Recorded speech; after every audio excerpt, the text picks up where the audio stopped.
Good afternoon. कैसे हैं आप लोग?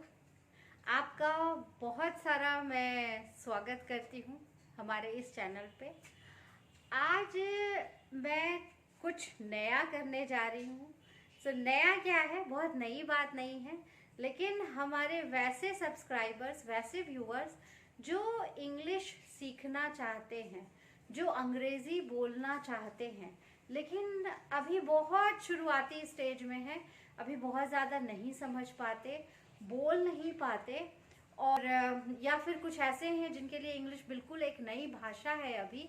तो मैं उन लोगों के लिए इस चैनल पे ये वीडियोस बना रही हूँ, ताकि आप बहुत आसानी से बहुत अच्छी इंग्लिश बोल सकें, लिख सकें, समझ सकें।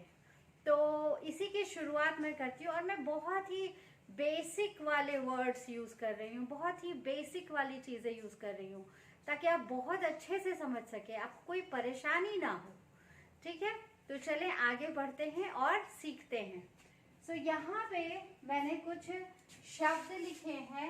ये वो शब्द हैं जो हमारी भाषा में, हमारी बोलचाल में बहुत ज़्यादा इस्तेमाल किए जाते हैं। तो और ये शब्द क्या है? ये शब्द किसी भी वाक्य का, किसी भी सेंटेंस का मुख्य चीज होते हैं, मतलब जिनके बारे में हम बात कर रहे होते हैं, ये वो शब्द हैं। तो आप यहाँ देखिए, आई का मतलब होता है मैं, और मैं आप सबसे रिक्वेस्ट करूंगी आप साथ साथ में नोट भी करते चले जाएं। यू का मतलब है तुम और तुम लोग। वी का मतलब है हम या हम लोग। दे का मतलब है वो लोग। ही का मतलब है वो, जो कि पुरुष के लिए इस्तेमाल किया जाता है, और शी का मतलब है भी वो, जो कि स्त्री के लिए इस्तेमाल किया जाता है। तो ये सारे वर्ड जो हैं, ये हम संज्ञा की जगह पे यूज करते हैं, यानी कि नाउन की जगह पे यूज करते हैं। जैसे मेरे पास एक सब्जेक्ट है राज,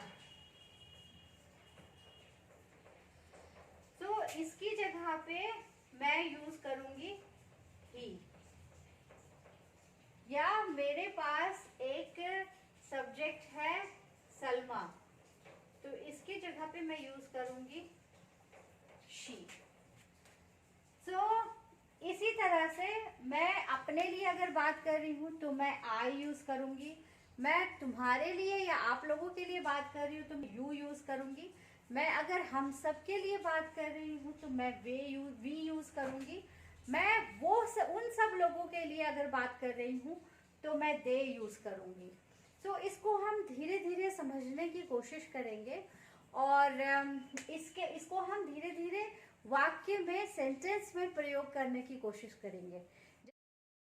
पॉज करके आप इन सारे शब्दों को नोट कर लीजिए और हम आगे बढ़ते हैं। तो पहले अभी हम डिस्कस करेंगे वर्ब, क्योंकि एक सेंटेंस में, एक वाक्य में सबसे ज्यादा जरूरी कौन सी चीजें हैं? तो दो चीजें सबसे ज्यादा जरूरी हैं, एक सब्जेक्ट का होना और एक वर्ब का होना, क्रिया का होना। तो अभी हम कुछ ऐसे वर्ब की लिस्ट बना लेते हैं जो वर्ब हमारे रोजमर्रा की जिंदगी में बहुत ज्यादा आते हैं। तो पहले उन वर्ब की लिस्ट बना लेते हैं और फिर हम सेंटेंस बनाएंगे। तो कुछ जो मेन वर्ब्स हैं वो इस तरह से हैं, जैसे ईट, EAT। ईट का क्या मतलब हुआ?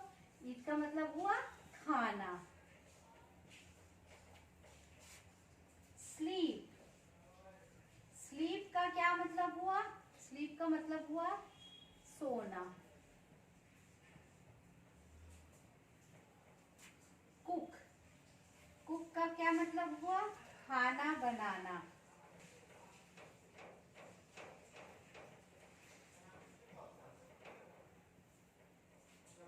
बाथ, BATH, बाथ का क्या मतलब हुआ? नहाना। वॉक, वॉक का मतलब हुआ टहलना।